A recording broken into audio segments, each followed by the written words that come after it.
Where we had left off, Warren had already called Miss Christine, and then they somehow ended up at Jax's grandparents' house. That's where they all stayed that weekend, and so that's why Nolan's keys were over there. They had to have been at the grandparents' house, who mysteriously never showed up during any of these confrontations. Either her service was bad, she was on the back side of the aisle, on the south side, or my service was bad, and it was just hard to get through. If you're motivated enough to do it, yeah. Like, I made a phone call to my mom, and I had to call her like 8 times before she picked up. Warren Hudson says the cell service on Horn Island was poor, which supposedly made it difficult to reach his mother. Fair enough.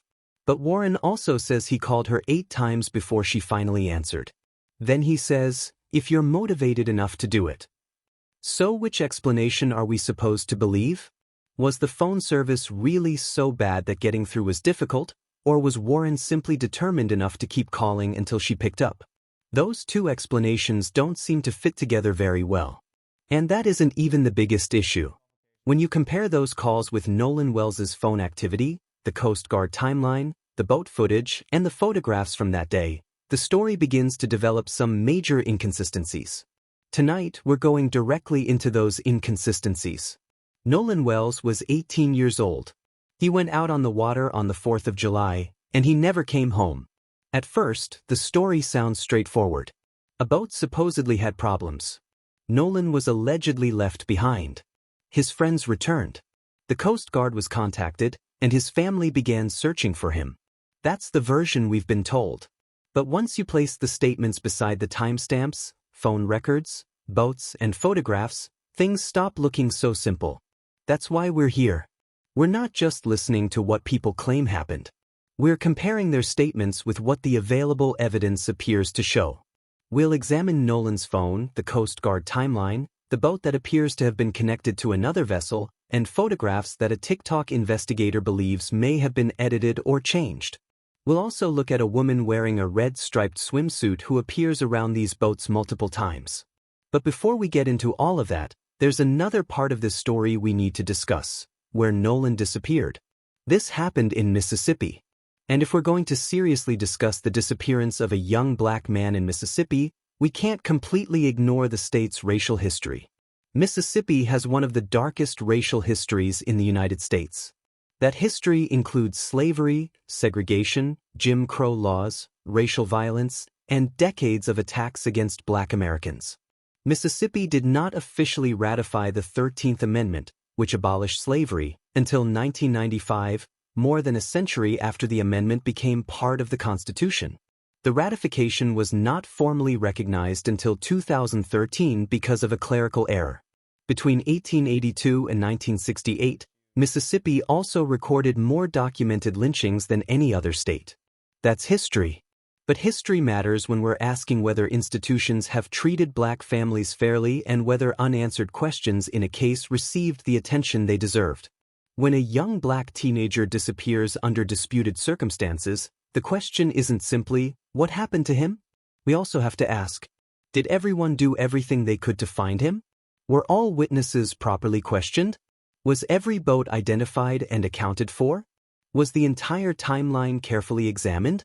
Were the contradictions investigated? And did Nolan's family receive the urgency, transparency, and answers they had every right to expect? Institutions shouldn't expect people to trust them blindly. Trust has to be earned. And that becomes especially important when the official story begins to conflict with the available evidence. Nolan was 18. He was black. He went out on a boat with people he knew, and he never returned home. So when there are unanswered questions, those questions deserve to be examined. That does not mean every white person involved is guilty. It does not mean every law enforcement officer involved acted improperly. It means we're asking whether the investigation was as complete and thorough as it should have been. And right now, there are a lot of questions. Some of the most interesting questions are coming from an independent TikTok investigator who began examining the photographs, boat movements, phone records, and timeline. She didn't have a badge. She didn't have subpoena power. She wasn't working with a major investigative agency.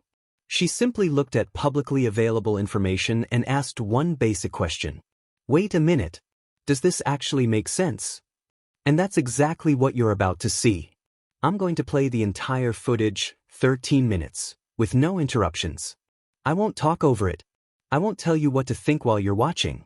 You'll hear the interviews and see the digital evidence for yourself. So pay attention. Listen closely to the wording. Watch the timestamps. Look carefully at the boats. Pay attention to Nolan's phone activity. And notice not only what people say, but also what they don't say. Because when those 13 minutes are finished, I'll come back and break everything down piece by piece. And if you're new here, this is Cold Case Watch Central. We follow cold cases, rebuild timelines, examine evidence, and revisit details that can sometimes get overlooked after everyone else has moved on. So subscribe to Cold Case Watch Central and turn on notifications, because this investigation isn't ending with this video. But for the next 13 minutes, don't simply take my word for it. Watch the footage. Listen carefully. Make your own observations. Then come back with me. Because after it ends, we're going through everything step by step. Let's get into it.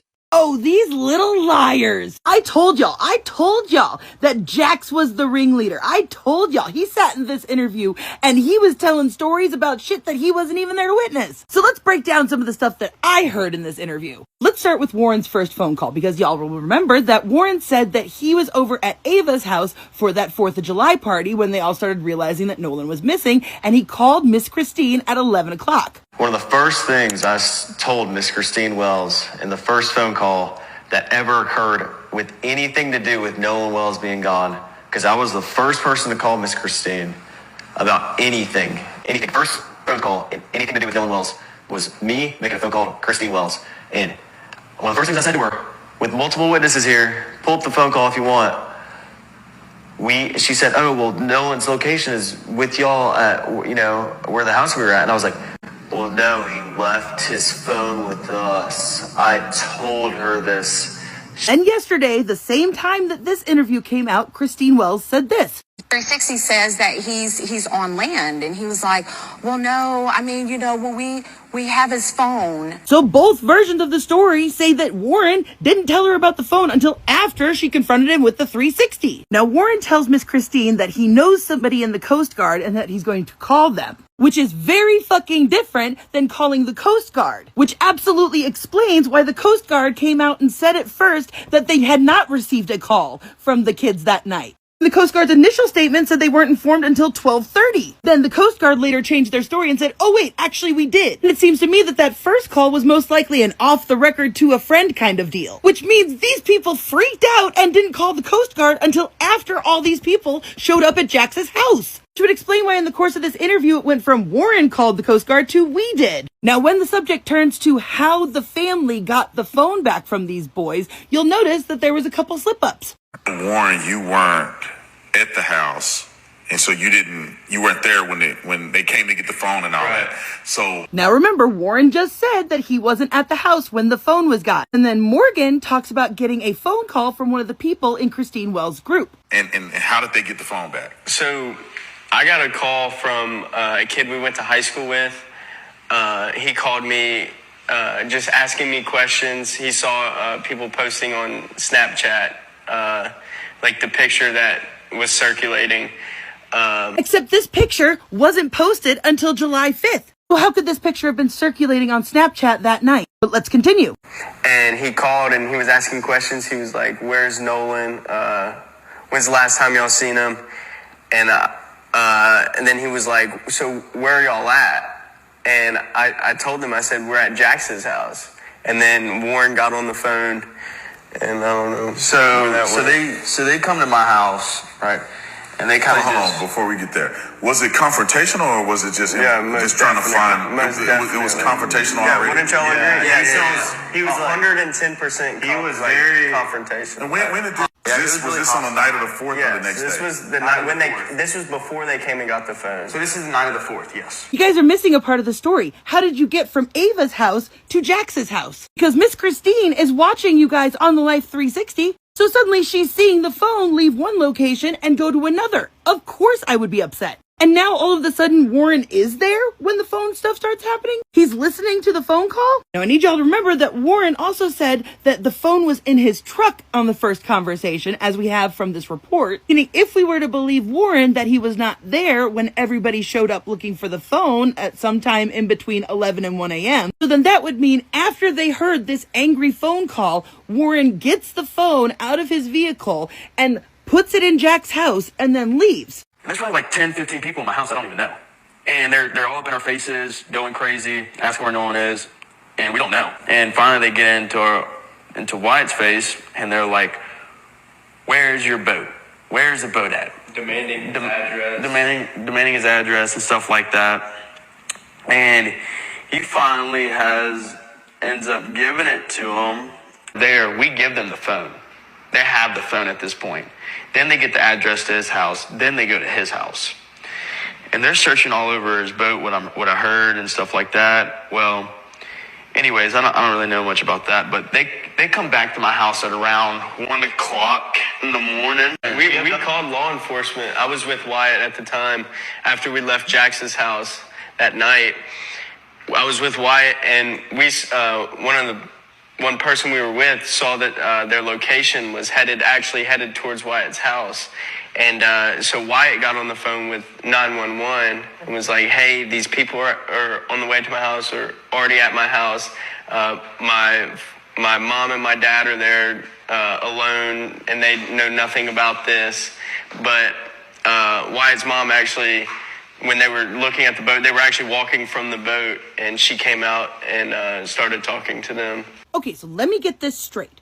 Wyatt, Morgan, and Jax were all together. Warren was gone for some reason at this point. 10 to 15 people just barge into your house. Don't know why your grandparents weren't around. That might explain some things, huh? Guess y'all had the house all to your fucking self that weekend. But then they ask Wyatt for his address so that they can go look at the boat. Wyatt gives them the address. They start heading over there. Wyatt and Morgan get into a car and leave Jax's house. Somebody else that you were with that we aren't hearing about is tracking someone else's phone. I don't know if it was somebody who was with the group that they had access to, or if they were tracking Nolan's phone and they saw it was heading to Wyatt's house. And even though Wyatt gave them the address, and instead of calling his parents, he calls 911 and tells them, my parents don't know anything about that's going on. Can you send police over there? Now, mind you, it was about half an hour after being on the phone with Warren that Christine was able to actually call and report him missing. But she was having to go back and forth and go down to all these different agencies because nobody would fucking help her. And frankly, I want to know why all of this confrontation was left out of the fucking report. Like, if this family had to be removed from 2 different properties by the police,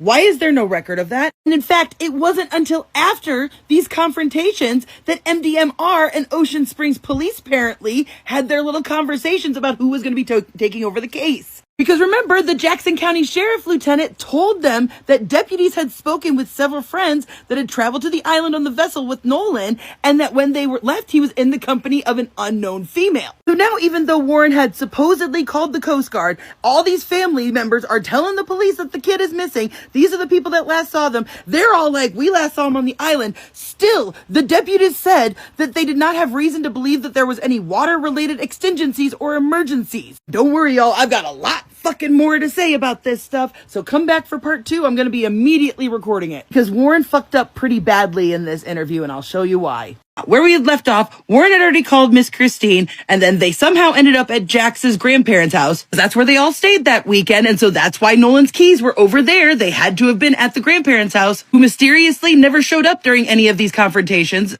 Somehow the phone had gone from the party that they were all at to Jax's place, and then Warren left after a phone call to Morgan. According to them, 10 to 15 people showed up and just walked into Jax's house and demanded the phone. Wyatt gave the address in which the boat was at. They all start migrating over there. Then Morgan and Wyatt and another friend are tracking their 360s and seeing that they're going over to Wyatt's house. Then they call 911 to tell them that the police are on the way to his house. Then they're searching the boat, and then they come back to Jax's house around 1 o'clock in the morning, according to him. Mind you, that's when they explain to the police about their friend being missing. And so then the report says at 1:38 in the morning, the Jackson County Sheriff's Office say that they spoke to several of the friends that were on the vessel with Nolan, saying that he was in the company of an unknown female. But Morgan, Jax, and Warren all claimed that they did not travel to the island on the same boat as Nolan. So who Who did they talk to? Because it sounds to me like they had told the police that they were on the same boat as him. Keeping in mind that this is what Warren told Miss Christine.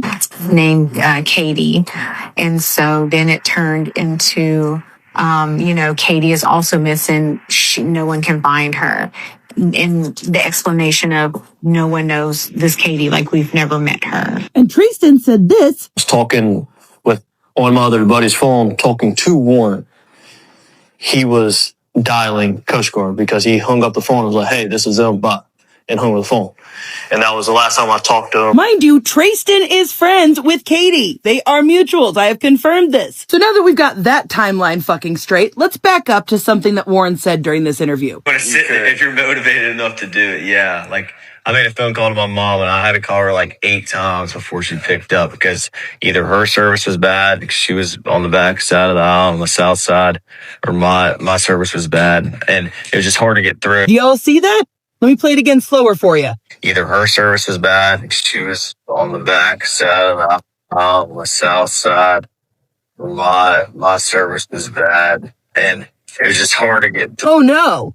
Not only did Warren confirm that his mom was on the south side of the island, but Warren himself said that if you're motivated enough, you can call somebody. I tried calling my mom 8 times. Yet this is what he said last time. A little off the island, you have cell coverage. And even on the island, like I called my mom when we were on the island, it was fine. So which is it? Did you call your mom with ease, or did you try to call her 8 times because you were motivated to get in touch with her? But Warren wasn't the only one to slip up, because listen. And he's on the phone with Cito, and he's trying to get them on the phone. And as he stated in the moment, he's like, Cito's just asking all these dumb questions. I can't figure out what's going on. And so finally hangs up.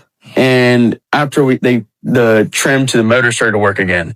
So they manually trim it down by the buttons on the motor, trimmed it down, and some electronics started to come back on. And they got the boat to crank over, and they're like, all right, unties. So first off, Jax just proved that the boys put the phone on mute during the call with Cito, because I've listened to the entire 8-minute call, and at no point does they ever say anything about them asking all these stupid questions. Then he said after they hung up on the Cito, that's when it started working again, and they said, okay, untie us, implying that it had been tied up to the other boat the entire time. But we see in this video that they are hauling the line back in right here as he's on the phone. See, you can see right here where the line is being pulled in from across the way where the boat is stationed.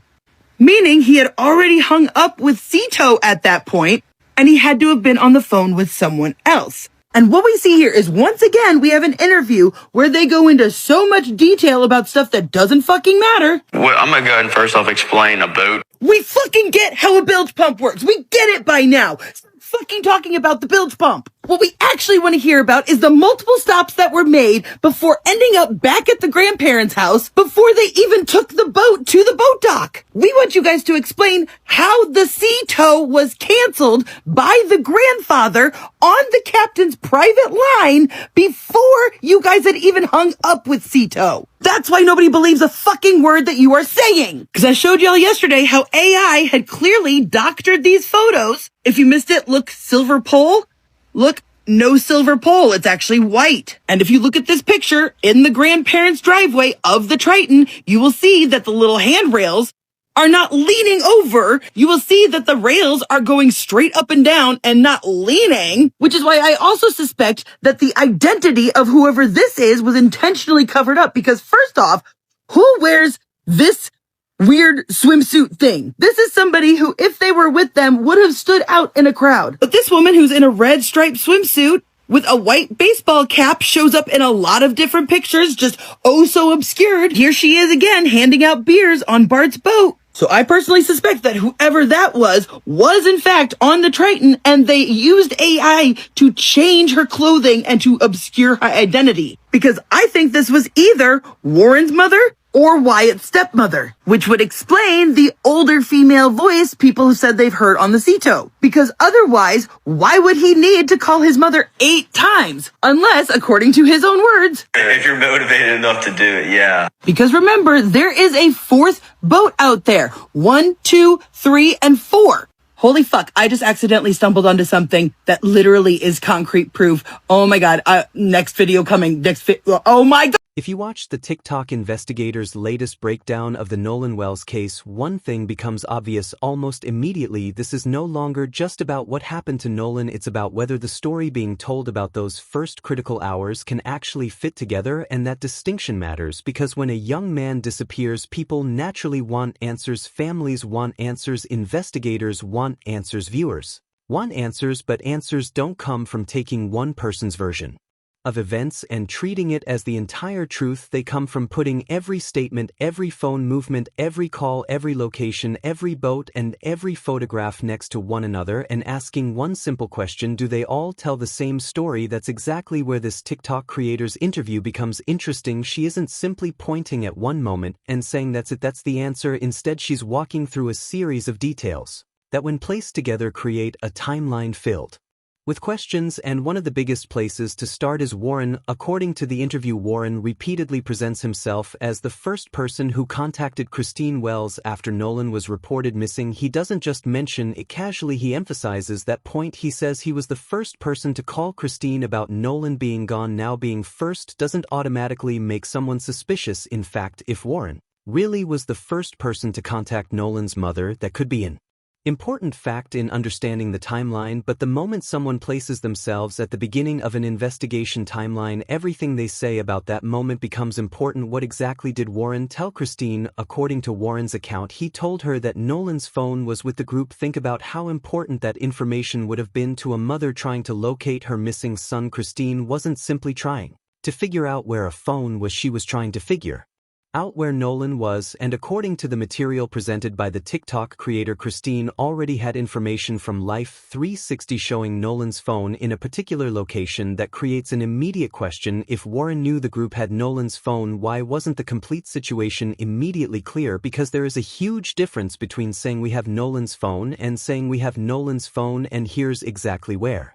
it is. The second statement gives investigators something they can act on. The first one creates another mystery: who has it, why do they have it, how did they get it, when did they get it, and most importantly, where was Nolan when the phone was separated from him? Those questions become even more important because the phone itself appears to become one of the central objects in the timeline. A phone can move without its owner, someone can pick it up, someone can put it inside a vehicle, someone can carry it into another house, someone can take it from one location to another. So when a missing person's phone starts appearing in locations where that person supposedly isn't, investigators have to separate two things: where was the phone and where was Nolan? Those are not automatically the same answer. According to the TikTok investigators' reconstruction, that distinction is exactly what needs more attention. Then comes another major issue: the Coast Guard. This is where the timeline becomes even more complicated. The TikTok creator points to conflicting accounts about when the Coast Guard was contacted. One version indicates that the Coast Guard had not received a call from the group that night. Another later account indicated that communication did occur around the midnight period. A discrepancy does not automatically prove deception. It proves that something needs to be clarified. Was there an informal call first? Was someone contacting a person they personally knew? Was that different from an official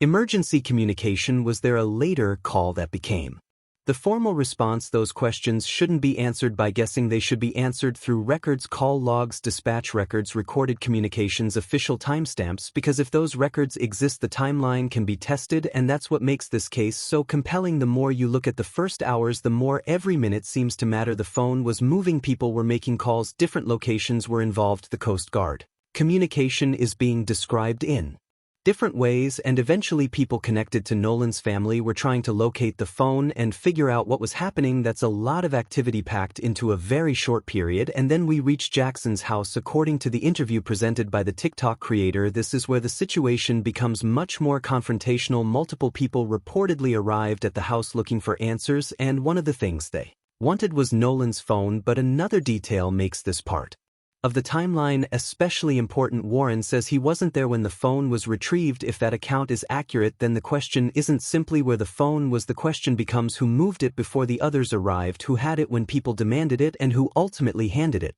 can contain information that later becomes impossible to reconstruct. People remember things differently, stories change, details get compressed, and sometimes one small contradiction can expose a much larger gap in the timeline. That's why this interview deserves a closer look, not because every accusation made in it should automatically be accepted, and not because every theory presented by the TikTok creator is automatically proven, but because she has put several separate pieces of the story on the table: the phone, the calls, the Coast Guard, the locations, the confrontation, the boats, and the people who were moving between those locations. And when you put all of those pieces together, one question keeps coming back: who knew what, and when did they know it? Because until that question is answered, the first hours of Nolan Wells' disappearance remain. The phone timeline is where this story starts becoming much harder to follow, because the more closely you examine the different accounts, the more important the question of possession becomes. Nolan's phone wasn't simply a piece of technology sitting somewhere while everyone searched for him. According to the TikTok creator's reconstruction, that phone appears to move between multiple locations during the same period when people were trying to figure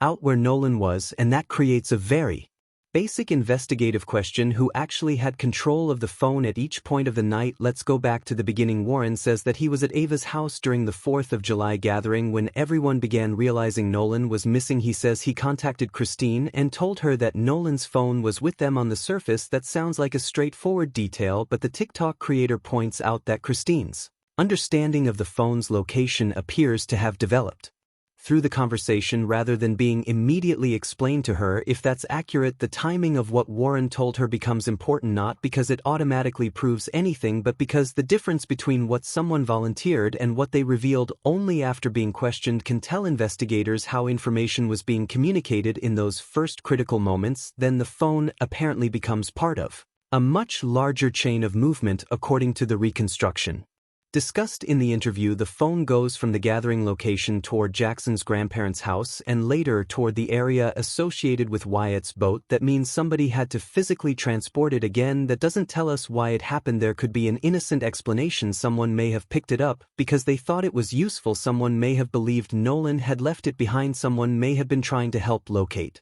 him. But whatever the reason, the person carrying that phone becomes an important part of the timeline, and this is where Warren's statement about not being present becomes significant. In the interview, Warren describes himself as being away when the confrontation over the phone took place. If that is correct, then the question isn't simply where the phone was. The question becomes who moved it before the others arrived, who had it when people demanded it, and who ultimately handed it back to Nolan's family. Those are details that should be possible to establish through witness statements and the sequence of locations. The TikTok creator then turns to the group that reportedly arrived at Jackson's house. According to the interview, there were roughly 10 to 15 people there, and the atmosphere was described as highly confrontational. They were asking where Nolan was, and eventually they wanted information about Wyatt's boat. Wyatt reportedly gave them the address, and the group then went toward that property. This is one of those moments where the timeline becomes important because it places multiple people and multiple vehicles or boats in motion at nearly the same time. Then comes another unusual detail. According to the account discussed in the TikTok video, Wyatt and Morgan were concerned that people were heading toward Wyatt's house where his parents were reportedly present. That led to a 911 call. Notice how different the focus is at this point. The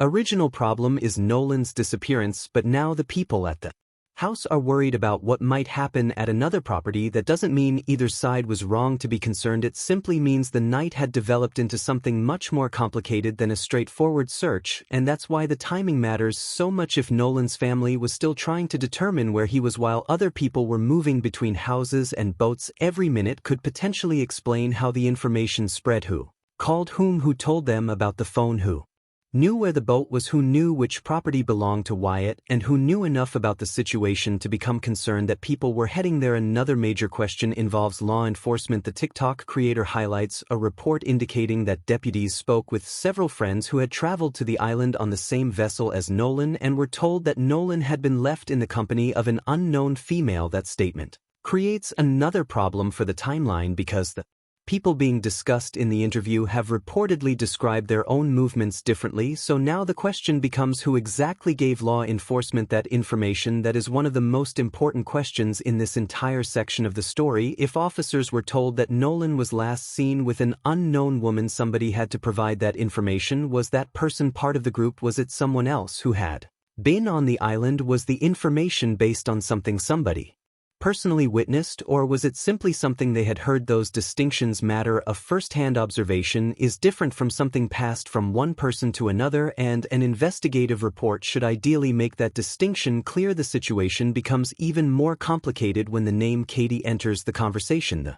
From whichever version sounds most convincing, and that's especially important here because so many of the disputed details involve things that can potentially be verified independently: phone records, location data, emergency calls, photographs, boat movements, and witness statements. If those records line up with the accounts being given, that can help resolve some of the controversy. If they don't, then investigators have a clearer idea of where the contradictions actually are, and that brings us back to the central question surrounding Nolan's phone. If Nolan wasn't carrying it, who was? Because until that question is answered, the phone remains more than just another detail. In this case, it is a moving piece of evidence sitting directly inside the timeline, connecting people, locations, calls, and boats during the hours when everyone was supposedly trying to figure out where Nolan had gone.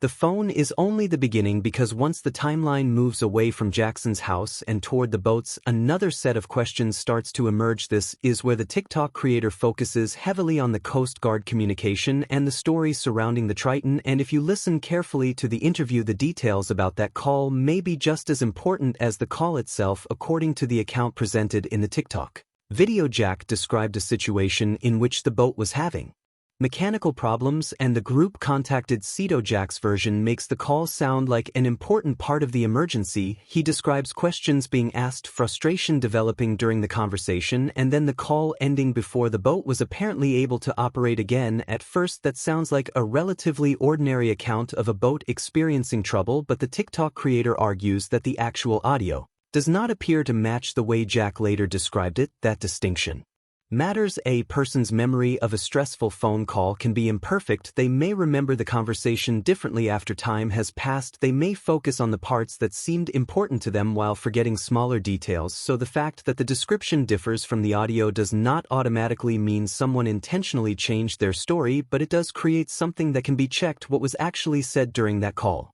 According to the TikTok creator, she listened to the full recording and did not hear the repeated questioning that Jack described. If that is an accurate representation of the recording, then investigators have a very simple task: compare the interview statement with the original audio and determine exactly where the two versions differ. That is much stronger than simply arguing about someone's credibility online. Then there is the timing of what happened after the call. Jack reportedly says that after they ended the conversation with Cito, the boat began working again. The group then supposedly trimmed the motor down and prepared to leave, but the TikTok creator points to footage that appears to show the tow line being pulled while the call was still taking place. If that interpretation is correct, then the sequence may not be as simple as the interview makes it sound, and this is where video becomes important. A witness can remember an event one way, a photograph can preserve one moment, but video can sometimes show the order in which physical actions happened. If the footage really shows the line being pulled while the communication was still underway, then the timeline needs to account for that. Was the line connected before the call? Was it being pulled during the call? Was another person handling it? Was the footage taken during the same incident Jack was describing? Those are questions that can be answered by carefully reviewing the original recording rather than relying on a short clip.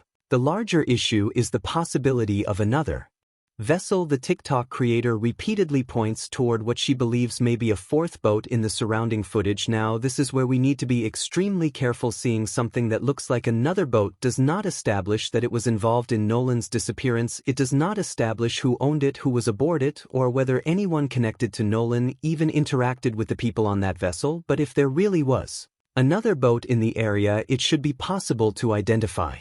That is why the fourth boat question is potentially significant. Boat registration records could establish ownership, hull identification information could identify the vessel, photographs could establish what it looked like, GPS or location data, if available, could potentially establish where it traveled, witnesses could potentially establish who was aboard. None of those things require speculation, they require records, and if there was no fourth boat, that should also be explainable. The point isn't to force the evidence into a theory, the point is to make the theory answerable to evidence. This same principle applies to the photographs discussed by the TikTok creator. She points out what she believes are differences in the appearance of the Triton across different images. In particular, she focuses on details such as a pole and the positioning of the handrails. She argues that these visual differences may suggest that some images were altered or manipulated. That's a serious claim, and it needs to be treated carefully. Photographs can look different for many reasons. Perspective can change the apparent position of an object. Lighting can make surfaces appear different. Compression can remove small details. Different camera lenses can distort proportions. An object that appears white in one image can look darker in another. A person standing at a different angle can make a boat structure look completely different. So simply noticing a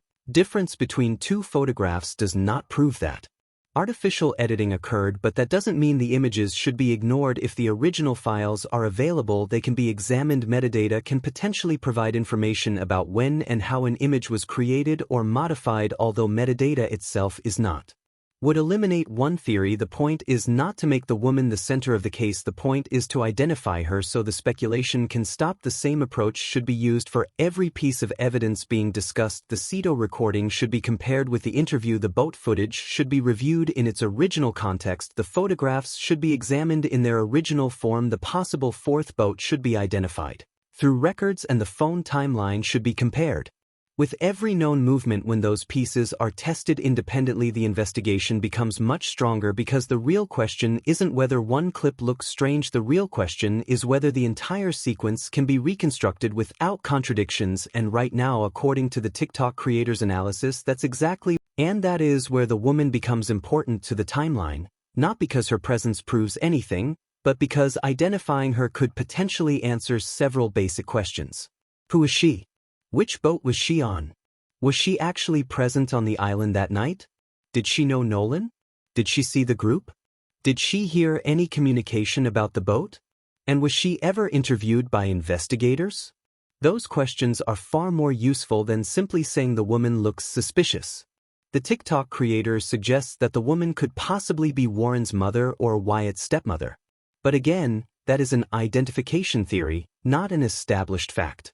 The responsible way to approach it is to compare the photographs with known images of those individuals and determine whether there is a genuine match. If there is, then investigators can ask where that person was during the relevant period. If there isn't, the theory should be discarded. This is one of the biggest differences between investigating a case and simply reacting to it online. A theory can be interesting without being true. A photograph can raise a question without answering it. And a contradiction can deserve attention without automatically proving that somebody lied. That distinction becomes especially important in Nolan Wells' case because so much of the discussion revolves around details that are difficult to reconstruct from memory alone. Take Warren's calls to his mother. The interview reportedly includes two descriptions that seem difficult to reconcile. In one explanation, Warren says he had to call his mother multiple times, reportedly around 8 attempts, because communication was difficult. Later, he describes being able to call her while on the island and says the service was workable. Now, those statements might not actually be contradictory once the full context is known. He could have been in different locations. His mother could have moved. Cell coverage could have changed. A call could fail even when another call succeeds. None of those possibilities should be dismissed. But that is exactly why the actual phone records matter. If investigators can establish the time of every attempted call, they can place those calls against the movements of the people involved. If Warren really made 8 attempts, when were they made? Where was Warren at those moments? Where was his mother? Was Warren already back near the boats? Had the Coast Guard communication happened? Had Nolan's family already been contacted? A timeline can answer those questions far more reliably than a memory reconstructed during an interview. And then there is another detail that the TikTok creator believes deserves attention: the possibility that an older female voice can be heard during the Ceto communication. If that voice is genuinely present, the next question should be whether it can be identified. Audio analysis could determine whether the voice is actually present, whether it belongs to someone nearby, or whether the recording quality makes identification impossible. If the person can be identified, their location and role in the timeline can then be examined. The TikTok creator also argues that the interview spends a great deal of time explaining mechanical details of the boat while leaving larger questions about its movements unanswered. She focuses on the bilge pump, the motor, the trim system, and the mechanical problems described by the group. Those details can certainly matter. If a boat was malfunctioning, understanding exactly what failed could help explain why the group remained in a particular location or why another vessel became involved. But mechanical explanations should not replace timeline questions. A boat can have an electrical problem and still move. A boat can require assistance and still have people communicating with others. A boat can be connected to another vessel and still have a completely innocent explanation. So the real issue is not whether the boat had a problem. The issue is what happened around that problem. Where was the boat before the problem? Who was aboard? Who was operating it? Who was on the other vessel? How long were the boats connected? Who made the calls? And where was Nolan during each stage? Those are the questions that can turn a confusing story into a sequence of events. Imagine, for example, that the phone records establish that Nolan's phone was moving at the same time a particular boat was moving. That would not prove who was carrying the phone, but it would narrow the possibilities. If boat records then establish that another vessel was nearby, that would provide another piece of the timeline. If photographs place a specific person near that vessel, investigators could determine whether that person was connected to the group. And if call records show communication between those people during the same period, the separate pieces begin forming a much clearer picture. That is how evidence should work. One piece rarely solves a case. Multiple independent pieces can either support a theory or destroy it. And this is why the possible fourth boat deserves attention, but also caution. If there really was another vessel present, identifying it could be extremely valuable. But until the vessel is identified through reliable evidence, it remains a question rather than a conclusion. The same is true of the photographs. The same is true of the woman. The same is true of the Coast Guard timeline. And the same is true of every disputed statement in the interview. What makes the TikTok creator's breakdown compelling is not that she has already answered all of these questions. It is that she has identified several places where the existing story can be tested. And now the focus shifts from what people remember to what the records can actually show. Because somewhere inside those phone logs, boat records, photographs, audio recordings, and timestamps may be the information needed to establish who was where during those critical hours. And once that timeline is reconstructed accurately, some of the biggest mysteries surrounding Nolan's disappearance may become much easier to understand.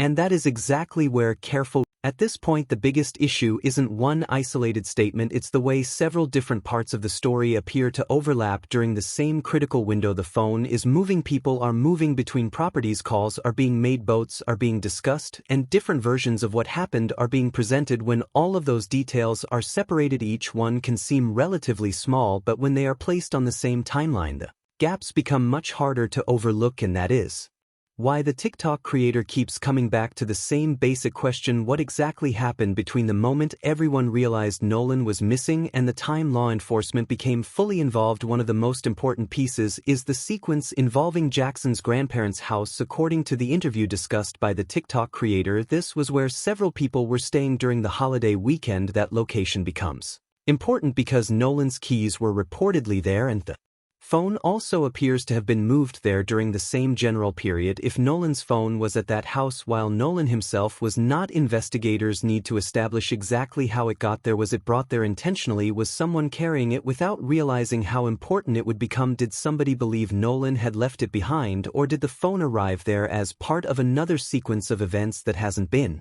fully explained? Those questions become more significant because the people who reportedly arrived at the house were not simply asking general questions. According to the account presented in the TikTok video, they were demanding information about Nolan and eventually wanted access to the phone and the location of Wyatt's boat. The atmosphere was reportedly tense enough that the situation later involved law enforcement. Again, none of this establishes wrongdoing by itself. People searching for a missing friend can become emotional, frightened, and confrontational, especially when they believe time is running out. But investigators still need to know exactly what happened, because those confrontations may explain why certain people moved from one property to another. Then there is the question of what happened after the group received the boat's address. According to the interview, they went toward Wyatt's property and began looking around the boat. That creates another important point in the timeline, because this wasn't happening in isolation. Other people were apparently tracking movements and communicating about what was happening. According to the TikTok creator's reconstruction, someone was watching a location and noticed that the group was heading toward Wyatt's house. That reportedly led to a 911 call because Wyatt's parents were there and were believed to be unaware of the situation. Think about how unusual that sequence is. Nolan is missing, his phone has moved, people are searching for answers. A group arrives at another person's house, a boat becomes the focus of the search, and then another emergency call is made because people are concerned about what is happening at that property. There are several simultaneous storylines unfolding. If investigators want to understand the night, they cannot look at only one of them, they have to reconstruct all of them together, and that brings us back to the police response. According to the material discussed in the TikTok video, law enforcement eventually spoke with people who had been connected to Nolan's trip. One report reportedly stated that deputies spoke with several friends who had traveled to the island on the vessel with Nolan, and that Nolan was believed to have been left with an unknown woman. That sentence is extremely important because it introduces a person whose identity could potentially clarify a major part of the timeline. Who was the unknown woman? Was she actually with Nolan? Who first identified her? Was the information first hand? Was she someone the group already knew, and was her identity ever established? The TikTok creator raises these questions because the existence of an unknown woman appears to sit directly inside the timeline of Nolan's last known movements. But again, there is a major difference between a report saying someone was with an unknown female and independently proving exactly who that woman was and what happened afterward. Those are two separate steps. If investigators know who the woman was, then her statement could potentially establish where Nolan was, who was around him, and what happened before the group separated. If they don't know who she was, then identifying her becomes an obvious investigative priority. And if the original report was based on an inaccurate or incomplete account, that should also be established. The same principle applies to the question of Katie. The TikTok creator discusses Katie as another person whose whereabouts became part of the conversation, while also pointing out connections between people in the group. The more names enter the story, the more important it becomes to avoid blending separate accounts together. Every person needs their own timeline. Where were they? Who were they with? What did they see? Who did they call? What did they know at the time? This may sound repetitive, but it is actually one of the most important parts of reconstructing. Who made it, who received it, and what information was communicated. Those details could completely change the timeline, and if the records confirm the accounts, that is valuable too. It would remove one of the major uncertainties surrounding the night. But if the records contradict the accounts, then investigators would have a much clearer reason to ask why. That is the pattern running through this entire investigation. The goal isn't to decide in advance what happened. The goal is to identify the moments where the story can be tested, and right now the phone, the boat, the Coast Guard communication, the unknown woman, and the movements between properties all point back to the same issue. The first hours need to be reconstructed with precision because somewhere inside that sequence may be the information that explains what happened to Nolan. By this point, the biggest unanswered question may not be what one person said, but what the physical evidence can tell us about the sequence of events. The TikTok creator keeps returning to that idea because statements can conflict, memories can change, and interviews can leave out details.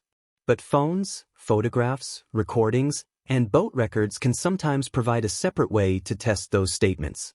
In Nolan Wells' case, several of those pieces intersect. Start with the boat itself. The interview spends considerable time discussing the mechanical problems involving the Triton, including the motor, the trim system, and the bilge pump.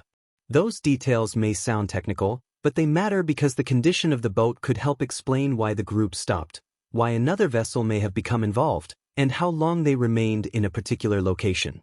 If the boat truly could not operate normally, then there should be a logical sequence showing when the problem began, who was contacted, what assistance was requested, and when the boat became operational again.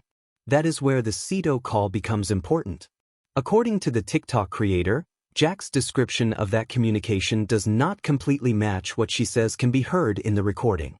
Jack reportedly described questions being asked during the call and suggested that the group became frustrated before hanging up. But the creator says she listened to the full recording and did not hear the kind of questioning Jack later described. If that comparison is accurate, then the difference deserves to be documented rather than dismissed. There is another issue involving what happened immediately after the call. Jack's account reportedly suggests that the motor began working after the communication ended, allowing the group to trim the motor down and continue. But the creator points to footage in which a line appears to be pulled while the communication was still happening. If the footage and the interview are referring to the same event, then the order of those actions becomes important. Was the boat already connected to another vessel? Was someone pulling the line while the call was underway? Was the line being handled by somebody outside the frame? Or could the footage be from a different moment entirely? The possible fourth boat creates an even larger question. The TikTok creator believes the available footage may show another vessel in the area. If there really was a fourth boat, identifying it could add another witness group to the timeline. But there is a major difference between seeing an object that appears to be a boat and proving that a particular vessel was present during the relevant events. That is why registration records, photographs, ownership information, and any available location data are so important. Suppose there were 4 boats. Then investigators would need to establish which people were on each vessel, when each vessel arrived, where each one went, and whether the boats ever came into contact with one another. They would also need to determine whether the 4th vessel had any connection to Nolan or to the people searching for him. If the boat was completely unrelated, that should be established. If it was connected, then the people aboard it become potential witnesses who may have information about what happened on the water. The same evidence-based approach applies to the woman seen in the photographs. The TikTok creator believes a woman wearing a red striped swimsuit and white baseball cap appears in more than one image and raises the possibility that her identity was intentionally obscured. She also suggests that the person could potentially be Warren's mother or Wyatt's stepmother. That is a theory, not an established identification. Before drawing any conclusion, the images would need to be compared with verified photographs of the individuals being discussed. If the woman can be identified, however, her presence could answer several questions. Where was she that night? Which boat was she on? Was she at the grandparents' property? Did she have contact with the group? Did she hear the CETO communication? Did she see Nolan? And did investigators ever speak with her? Identifying a witness is valuable because that person may confirm or eliminate part of a timeline. Then we come back to Warren's calls to his mother. 8 attempted calls may sound like a minor detail, but in a timeline this compressed, even a short series of calls can matter. If the call records are available, they could show when Warren tried to reach her. Those timestamps could then be compared with the Coast Guard communication, the movement of the phone, the boat activity, and the reported movements between properties. That would allow investigators to see whether Warren's description of the calls fits the rest of the night. The Coast Guard issue can be tested in exactly the same way. If there were multiple calls, the records should help establish when they occurred. If there was an informal communication before the official response, that distinction should be documented. If the first official contact occurred later, the timeline should show what happened during the earlier period. The goal is to determine which version survives comparison with the records. And that brings us to the central problem with the current discussion. Too many individual details are being debated separately. The phone is discussed separately from the boats. The photographs are discussed separately from the calls. The unknown woman is discussed separately from the 4th boat. But these things may be connected by time and location. If they are, then studying them independently can hide the larger pattern. That is the kind of reconstruction this case needs. Not a conclusion built from one suspicious detail, but a sequence that can either confirm the stories being told or show exactly where they break apart. And until that sequence is established, the unanswered questions surrounding the phone, the boats, the calls, and the people on the water are alive.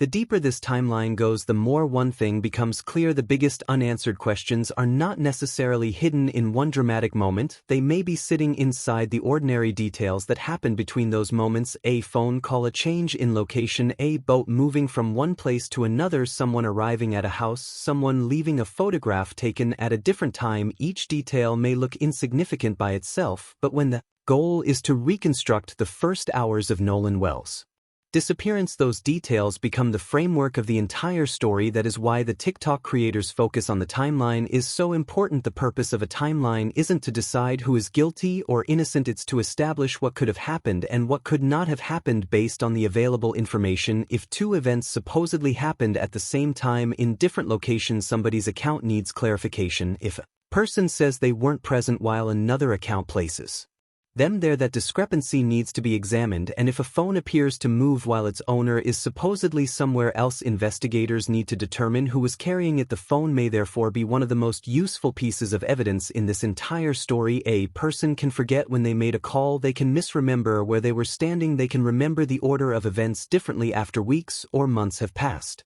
But if the phone records are available, they can provide timestamps that can be compared against those memories. That doesn't mean phone data tells the entire story, because location technology isn't perfect and a phone's location is not automatically proof of who is holding it, but it can establish a framework that witness statements can be tested against. The same thing applies to Life 360. The TikTok creator repeatedly brings up the location information because it appears to be one of the reasons Christine was trying to understand where Nolan's phone was. If the phone was showing a particular location while the group was somewhere else, that discrepancy becomes important. But again, the location of the phone is not automatically the location of Nolan. That distinction has to remain at the center of the investigation, otherwise people can accidentally treat phone data as proof of a person's movements when it may actually only show the movement of the device. Then there is the issue of the phone being recovered. According to the material presented by the TikTok creator, the phone eventually became the focus of a confrontation at Jackson's house. Multiple people reportedly arrived, demanded information, and eventually obtained the phone before going toward Wyatt's property. If that sequence is accurate, there should be a clear chain showing who possessed the phone before the confrontation, who had it during the confrontation, and who took it afterward. Even if every person involved was simply trying to help find Nolan, the chain of possession still matters because it determines what happened to one of the most important pieces of potential evidence. Now consider the boat timeline alongside the phone timeline. If the phone was moving between locations while the boats were also moving, investigators should be able to compare those events. Did the phone's movement correspond with the movement of a vehicle? Was it transported by someone who later appeared at the boat? Did the phone arrive at a location before or after the people searching for Nolan got there? These questions don't require a theory, they require timestamps. The Coast Guard communication adds another layer. If there were different calls or different versions of when the Coast Guard was contacted, then the records should show what happened. The TikTok creator highlights this because the timing could establish how much time passed between the first realization that Nolan was missing and the point at which an official emergency response was underway. That gap could be extremely important. It could also turn out to have a completely ordinary explanation. The only responsible way to know is to reconstruct it, and this is where the reported confrontation at different properties becomes relevant. According to the account discussed in the TikTok video, people searching for Nolan went to Jackson's house and later toward Wyatt's property. If law enforcement became involved because of those confrontations, then the police response itself becomes another source of information. Officers may have documented who was present, what they were told, why they were called, and what they observed. Those records could potentially clarify parts of the timeline that remain disputed in public discussions. One particularly important detail is the reported statement that Nolan had been left with an unknown woman. That statement deserves more attention because it potentially concerns Nolan's last known company. If the woman can be identified, investigators may be able to determine where Nolan was, who was around him, and what happened before the group separated. If she cannot be identified, then the question becomes why the description exists in the first place and who supplied it. The fourth boat raises a similar issue. If there really was another vessel present, it could represent a contradiction is not automatically proof of a crime. An unanswered question is not automatically evidence of a cover-up. A strange photograph is not automatically proof of editing, and a possible fourth boat is not automatically proof that someone on that boat knows what happened to Nolan. But unanswered questions still deserve answers because Nolan's disappearance is ultimately about reconstructing a real sequence of events. And the more precisely that sequence can be established, the less room there is for assumptions, rumors, and competing versions of the same night. The question isn't what sounds most convincing, the question is what the evidence can actually support. And when the phone records, call logs, boat information, photographs, and witness accounts are finally placed side by side, that is when the timeline may begin to tell us what happened during those critical hours. At the end of all of this, we are left with something that may be more important than any single theory, a timeline that still needs to make sense. The TikTok creator has raised questions about the phone, the Coast Guard communication, the boats, the photographs, the unknown woman, and the people moving between different properties, but none of those questions should be treated as a final answer by themselves. They are pieces of a larger puzzle, and the only way to understand what happened is to determine Whether those pieces can actually fit together start with the phone. If Nolan's phone was being carried by someone else during the period when Nolan himself was missing, the identity of that person becomes extremely important. The phone's location could potentially establish where the device traveled, but it cannot automatically establish who was holding it. That is why the location data needs to be compared with witness statements, vehicle movements, and the timing of the reported confrontations. If those independent sources point in the same direction, confidence in the reconstruction increases. If they contradict one another, then those contradictions become the next questions investigators need to answer. Then there is the Coast Guard timeline. The different descriptions of when communication occurred are important because the first few hours of a disappearance can be critical. If there was an earlier informal communication, followed by a later official call, that should be documented. If the first official contact happened later, then some people have suggested investigators need to understand what happened during that earlier period, and if the records ultimately show that the different accounts are actually consistent once the context is understood, that would resolve another major point of confusion. The same standard should apply to the Cito call and the boat footage. If Jack's later description of the conversation differs from what can actually be heard in the recording, investigators should compare the two carefully. That doesn't automatically mean the interview statement was intentionally false. It could be a memory issue, a misunderstanding, or a reference to another part of the conversation. But if the discrepancy remains after reviewing the original audio, it becomes a legitimate question about why the accounts differ. Then we have the possible fourth boat. This may be one of the most intriguing questions raised by the TikTok creator, but it is also one of the areas where caution is most important. A possible vessel visible in footage is not enough to establish its identity or connection to Nolan. The vessel needs to be identified through reliable evidence. If registration records, photographs, or other documentation establish that a fourth boat was present, then the next step is obvious: determine who was aboard and what they saw, because if another vessel was actually on the water during those critical hours, the people aboard it could potentially provide an independent perspective. They may have seen Nolan, they may have seen the Triton, they may have seen other boats moving through the area, they may have heard a communication that nobody else noticed, or they may have seen absolutely nothing unusual. But even that would be useful because it could eliminate one more possibility. The unidentified woman raises another potentially important question. The TikTok creator believes a woman seen in photographs may appear in more than one location and has suggested possible identities that should remain a theory until it can be independently established. If investigators can identify her, they can determine where she was, which boat she was associated with, whether she knew Nolan, and whether she had any direct knowledge of the events. If she turns out to be unrelated to the people involved, that theory can be put aside, and that's exactly how this investigation should proceed. Not every strange detail needs to become a bombshell, not every contradiction needs to become an accusation, not every unanswered question means someone is hiding something, but every important question deserves to be tested. That's what makes the original TikTok breakdown worth examining. The creator didn't simply focus on one statement, she connected several separate details and asked whether they could all belong to the same timeline. The phone movement connects to the locations connect to the boats connect to the Coast Guard communication, the photographs potentially connect to the people who were present, and the people connect back to the question of who knew Nolan was missing. And once those connections are mapped out, the investigation becomes much more specific. Who had Nolan's phone? Who made the first meaningful call? When was the Coast Guard actually contacted? Boat is placed in the correct location at the correct time. The mystery becomes smaller, and that's where the focus should remain. If you want to continue following the Nolan Wells case as these questions develop, make sure you subscribe and turn on notifications, and tell me in the comments what stood out to you most: the phone's movements, the Coast Guard timeline, the Cito call, the photographs, the unidentified woman, or the possible fourth boat. But keep the discussion factual if you're making a claim.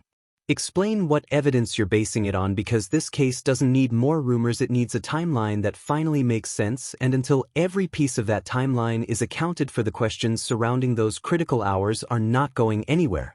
The deeper this timeline goes, the more one thing becomes clear: the biggest unanswered questions are not necessarily hidden in one dramatic moment. They may be sitting inside the ordinary details that happen between those moments: a phone call, a change in location, a boat moving from one place to another, someone arriving at a house, someone leaving a photograph taken at a different time. Each detail may look insignificant by itself, but when the goal is to reconstruct the first hours of Nolan Wells' disappearance. Those details become the framework of the entire story. That is why the TikTok creators' focus on the timeline is so important. The purpose of a timeline isn't to decide who is guilty or innocent, it's to establish what could have happened and what could not have happened based on the available information. If two events supposedly happened at the same time in different locations, somebody's account needs clarification. If a person says they weren't present while another account places them there, that discrepancy needs to be examined. And if a phone appears to move while its owner is supposedly somewhere else, investigators need to determine who was carrying it. The phone may therefore be one of the most useful pieces of evidence in this entire story. A person can forget when they made a call, they can misremember where they were standing, they can remember the order of events differently after weeks or months have passed.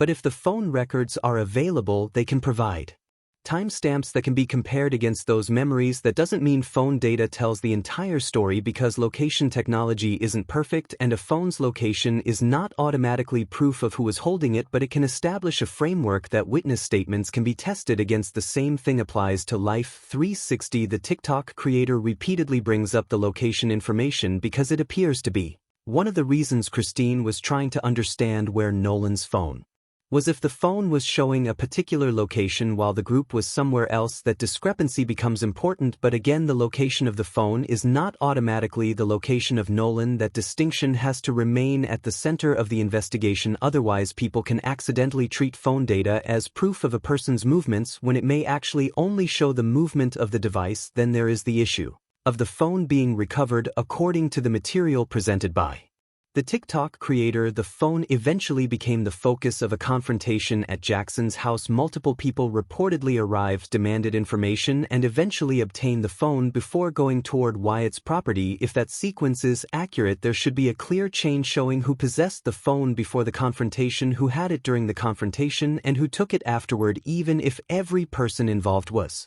simply trying to help find Nolan, the chain of possession still matters, because it determines what happened to one of the most important pieces of potential evidence. Now consider the boat timeline alongside the phone timeline. If the phone was moving between locations while the boats were also moving, investigators should be able to compare those events. Did the phone's movement correspond with the movement of a vehicle? Was it transported by someone who later appeared at the boat? Did the phone arrive at a location before or after the people searching for Nolan got there? These questions don't require a theory, they require timestamps. The Coast Guard communication adds another layer. If there were different calls or different versions of when the Coast Guard was contacted, then the records should show what happened. The TikTok creator highlights this because the timing could establish how much time passed between the first realization that Nolan was missing and the point at which an official emergency response was underway. That gap could be extremely important. It could also turn out to have a completely ordinary explanation. The only responsible way to know is to reconstruct it, and this is where the reported confrontation at different properties becomes relevant. According to the account discussed in the TikTok video, people searching for Nolan went to Jackson's house and later toward Wyatt's property. If law enforcement became involved because of those confrontations, then the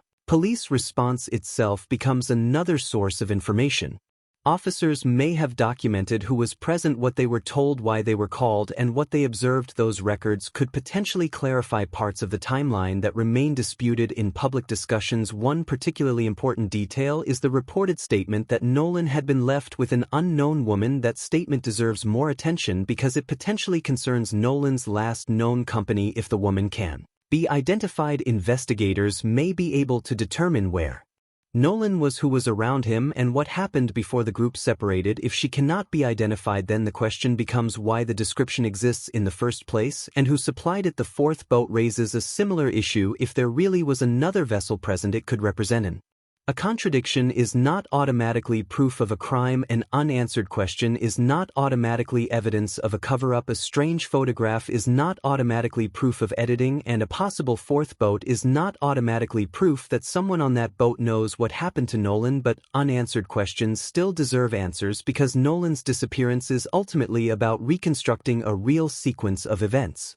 And the more precisely that sequence can be established, the less room there is for assumptions, rumors, and competing versions of the same night. The question isn't what sounds most convincing, the question is what the evidence can actually support. And when the phone records, call logs, boat information, photographs, and witness accounts are finally placed side by side, that is when the timeline may begin to tell us what happened during those critical hours.